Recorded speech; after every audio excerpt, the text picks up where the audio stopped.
दाना शंकर जी को चढ़ाते क्यों है, पहले तो वो समझ।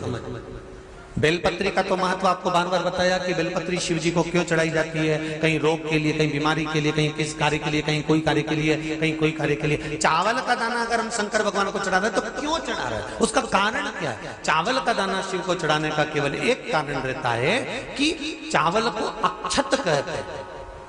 अक्षत का मतलब होता है अक्षय।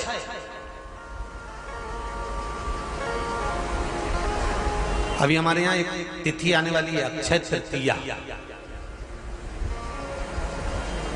उसका मतलब क्या होता है? अक्षय, जिसका कभी क्षय ना हो।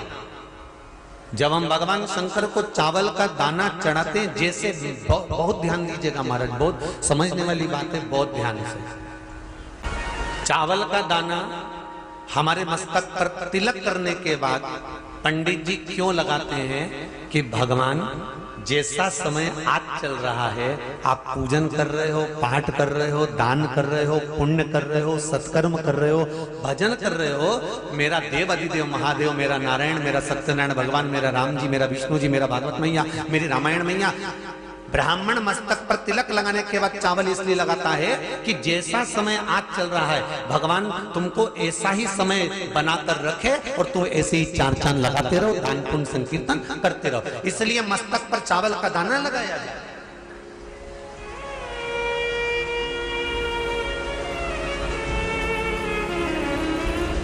कोई मर जाता है, मरने के बाद जब तक पगड़ी नहीं होती तब तक माथे पर तिलक, चावल का दाना लगाया जाता है। जम के बोलो जरा, नहीं लगाते। किसी पंडित जी से पूछो, ब्राह्मण देवता से पूछो, ब्राह्मण देवता ये कोई मर गया, और हमारा तो नियम है कि हम सिर पे तिलक लगाते हैं, चावल लगाते हैं, या पंडित जी से हम तिलक लगवाते हैं, मंदिर जाते हैं तो मंदिर में जाके तिलक लगवा के हम चावल का दाना लगवाते हैं। क्यों नहीं लगाते? उसका कारण क्या है? जब किसी के मरने के बाद 10 दिन तक, 12 दिन तक मस्तक पर तिलक क्यों नहीं लगाया जाता? 10-12 दिन तक माथे पर तिलक या चावल क्यों नहीं लगाया जाता? उसका कारण है कि ये जो समय आया है, तुम्हारे यहाँ जो गमी हुई है, तुम्हारे यहाँ कोई मर गया है, तुम्हारे यहाँ किसी के प्राण छूट गए हैं, तो ब्राह्मण इसलिए तिलक नहीं लगाता आपको, इसलिए चावल का दाना नहीं लगाता कि ऐसा दिन भगवान अब ना लाए। इसको अमर ना करे, इसको अक्षय ना करे, इसको प्रबल ना करे।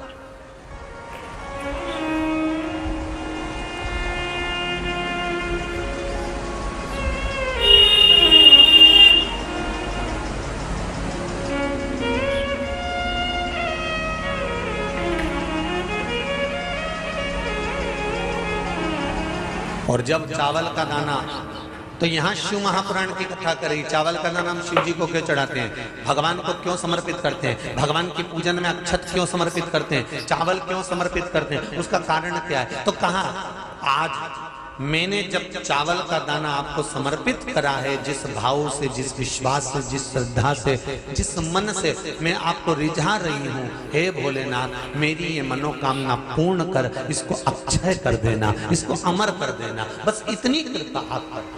किसी ने पूछा एकादशी के दिन चावल चढ़ाए कि नहीं चढ़ाए, तो यहाँ तो सीधी सीधी बात है, बीमारी देखकर थोड़ी ना आती है कि नवरात्र चल रहे हैं कि सावन का सोमवार चल रहा है। बीमारी तो बीमारी। तुम चावल मत खाओ। तिरुपति कौन कौन गया? हाथ उठाओ। ठीक है। जगन्नाथ जी कौन कौन गया? हाथ उठाओ। हाँ ठीक है। द्वारका जी कौन कौन गया? हाथ उठाओ। ठीक है। बद्रीनाथ कौन कौन गया? हाथ उठाओ। ठीक है। एकादशी के दिन कभी तुम बद्रीनाथ चले जाओ, एकादशी के दिन तुम द्वारका चले जाओ, एकादशी के दिन तुम तिरुपति चले जाओ, एकादशी के दिन तुम जगन्नाथ चले जाओ, एकादशी के दिन तुम्हारी मर्जी पड़े भगवान के किसी धाम में चले जाओ और भगवान को भोग लगाओ और उनकी थाली को झांक कर देखना, उसमें चावल जरूर मिलेगा। उसमें ऐसा नहीं है कि चावल नहीं मिलेगा। बद्री नारायण में भगवान को चावल का भोग लगा हुआ मिलेगा, द्वारका में चावल का भोग लगा हुआ मिलेगा, आपको जगन्नाथ में चावल का भोग लगा हुआ मिलेगा, तिरुपति में मिलेगा, द्वारकाधीश में मिलेगा, नाथू द्वारा में मिलेगा, सांवरिया सेठ में मिलेगा, काकरोली जी में मिलेगा। आप जहां जाओगे वहां पर एकादशी के दिन भगवान को चावल आएगा, क्योंकि भगवान के लिए परहेज नहीं है। जो काम में डूबा हुआ है, जो आसक्ति में डूबा हुआ है, जो लोभ में डूबा हुआ है, जो वासनाओं में डूबा हुआ है, जो तृष्णा में डूबा हुआ है, और जो माता के गर्भ से जन्म लिया, एकादशी के दिन चावल उसको नहीं खाना। अब हमारे यहाँ तो कहावत में कहते हैं, राम जी की जब स्तुति गाते हैं तो कहते हैं भय प्रगट, आती है आप लोगों को? एक लाइन तो आती होगी, गाओ जरा। भय प्रगट दीन कौशल्या। अब रामचरितमानस में कहा भय प्रगट कृपाला। प्रगट मतलब एकदम सामने आ गए। यहां लिखा है पेदा भय लाला। अगर तुलसीदास जी लिखते तो जन्म लिया होता राम जी ने तो तुलसीदास बाबा लिख देते कि पैदा भय, माता के गर्भ से इनका जन्म हो। नहीं नहीं नहीं, यहाँ कहा भय प्रगट कृपाला दीन कौशल्या।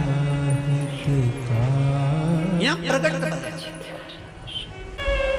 एकादशी के माता पिता कौन है? सबसे पहले एकादशी का व्रत किसने रखा था?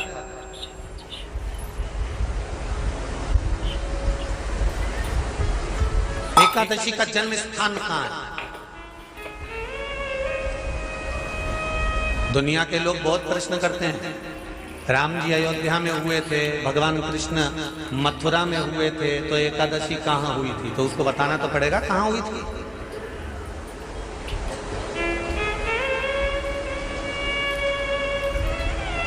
उसमें हमने वर्णन किया कि एकादशी के माता पिता कौन, एकादशी का व्रत सबसे पहले किसने करा, एकादशी का जन्म कहां हुआ, एकादशी को क्यों चावल नहीं खाते, एकादशी के दूसरे दिन चावल का दाना खाना क्यों जरूरी है।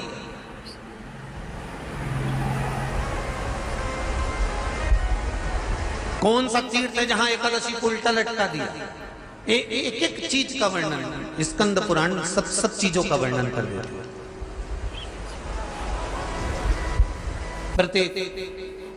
तो यहां जो वर्णन आया कि आप मनुष्य जो माता पिता के गर्भ से, माता के गर्भ से जन्म लिया हो, संसार में जिसका जन्म हुआ हो और मृत्यु लोक में गर्भ की कैद में रहने के बाद जन्मा हो, उसको एकादशी के दिन चावल नहीं खाना चाहिए।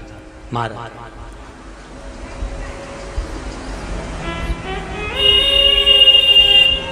पर यहां शास्त्र ये नहीं कहता कि भगवान को चावल नहीं चढ़ाना चाहिए।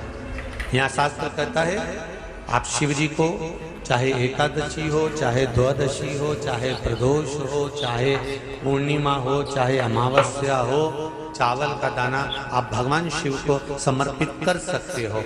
और ज्यादा नहीं, शंकर कभी ये नहीं कहते कि मुझे बहुत सारा चढ़ा। शंकर जी की कथा कहती है कितना, मात्र एक चावल का दाना। हम तो उनसे भी कहेंगे जो लोग कहते हैं ना कि हम आज हमारा सावन का महीना है तो आज हमें भगवान को 1.25 लाख बेलपत्र चढ़ाएंगे, तो कोई कहता हम 1000 बेलपत्र चढ़ाएंगे, तो कोई के हम 5000 चढ़ाएंगे, कोई के हम 50,000 चढ़ाएंगे। मेरा निवेदन केवल इतना है, तुम तो एक चढ़ा।